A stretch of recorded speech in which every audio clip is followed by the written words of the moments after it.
দুপুর গড়িয়ে গেল, গ্যালারিতে ফিসফাস, মাঠের মাঝখানে দাঁড়িয়ে আছেন অফিসিয়ালরা, কিন্তু মাঠে নেই কেউ, না ব্যাটসম্যান না বোলার। টস কয়েনটা যেন আজও কারো পকেটে নেই। প্রশ্ন একটাই, ক্রিকেট কোথায়? এই রহস্য শুরু বুধবার। সেদিনই কোয়াব হঠাৎ করে ক্রিকেট বয়কটের ঘোষণা দেয়। তার ঢেউ এসে পড়ে আজকের সূচিতে। ফলাফল, দেশের কোথাও একটি অফিসিয়াল ম্যাচও মাঠে গড়ায়নি। কাগজে কলমে বিপিএল আর ঢাকা ক্রিকেট লিগের ম্যাচ থাকলেও বাস্তবে টস পর্যন্ত হয়নি। আজ বৃহস্পতিবার বিপিএল এর প্রথম ম্যাচটি ছিল চট্টগ্রাম রয়্যালস ও নোয়াখালী এক্সপ্রেসের। টস হওয়ার কথা ছিল দুপুর 12টা 30 মিনিটে। ম্যাচ শুরু একটায়, কিন্তু নির্ধারিত সময় পেরিয়ে গেলেও দুই দলের কেউই মাঠে ছিল না।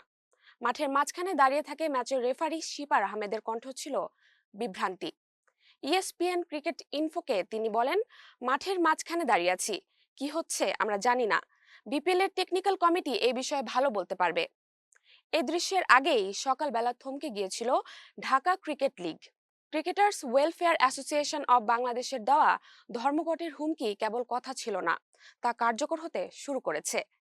আর তার সরাসরি প্রভাব পড়েছে দেশের ঘরোয়া ক্রিকেট থেকে শুরু করে বিপিএল এর মতো সবচেয়ে বড় আসরেও। এখন প্রশ্ন শুধু আজকের ম্যাচ নয়, এই অচল অবস্থায় বিপিএল এর ঢাকা পর্ব আদৌ মাঠে গড়াবে তো? পুরো আসরের ভবিষ্যতে কি ধীরে ধীরে ঢেকে যাচ্ছে অনিশ্চয়তার কুয়াশায়?